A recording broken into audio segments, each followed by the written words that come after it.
मंगलकत्र नमः। ओम श्री सर्वकामदाय नमः। ओम श्री सर्वदुःखशमनाय नमः। ओम श्री सुशीलाय नमः। ओम श्री सर्वदेहि शरण्याय नमः। ओम श्री सर्वात्मने नमः।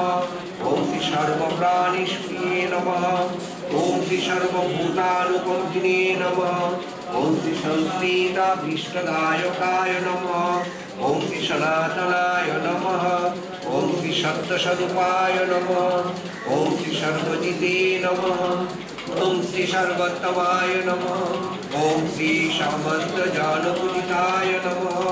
ओम श्री आज 19 जुलाई अनुज जनरल बड़ी मीटिंग हो रहा है कस्बा आश्रम में। पादुका पूजा में नामावली पाठ हो रहा है। पहले स्वामी शिवानंद जी का सतोष्टोत्तर नामावली पाठ हुआ। अभी स्वामी सदानंद महाराज का सतोष्टोत्तर नामावली पाठ हुआ।